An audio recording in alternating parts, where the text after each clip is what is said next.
Types of matrices இதில் நம்ம பார்க்க போகிறது scalar matrix. A diagonal matrix is said to be a scalar matrix if its diagonal elements are equal.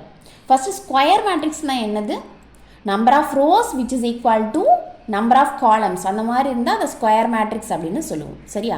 அது எப்போ diagonal matrix அப்படின்னு சொல்லுவோம்? அதோட நான் டயகோனல் எலமெண்ட்ஸ் எல்லாமே ஜீரோவாக இருந்துச்சுன்னா அதை டயகோனல் மேட்ரிக்ஸ் அப்படின்னு சொல்லுவோம்.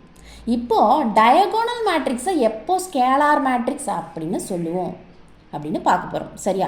இங்கே பாருங்கள், AIJ which is equal to 0 when I not equal to J and AIJ which is equal to K when I equal to J.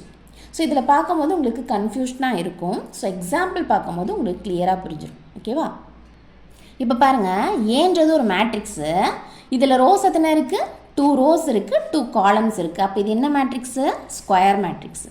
அதே மாதிரி பாருங்கள், இந்த ஸ்கொயர் மேட்ரிக்ஸில் நான் டயகோனல் எலமெண்ட்ஸ் எல்லாம் ஜீரோவாக இருக்குது. அப்போ இது என்ன மேட்ரிக்ஸு? Diagonal matrix. இப்போது டயகோனல்ஸ் எல்லாம் பாருங்கள், இந்த டயகோனல் எலமெண்ட்ஸ் எப்படி இருக்குது? சேமாக இருக்குது. ஸோ அந்த மாதிரி இருந்தால் அதை தான் நம்ம ஸ்கேலார் மேட்ரிக்ஸ் அப்படின்னு சொல்லுவோம். சரியா? இப்போ இதில் 2 ரோஸு 2 காலம்ஸ் இருக்கிறதுனால இதோட ஆர்டர் 2 அப்படின்னு சொல்லுவோம். கிளியராக புரியுதா இது?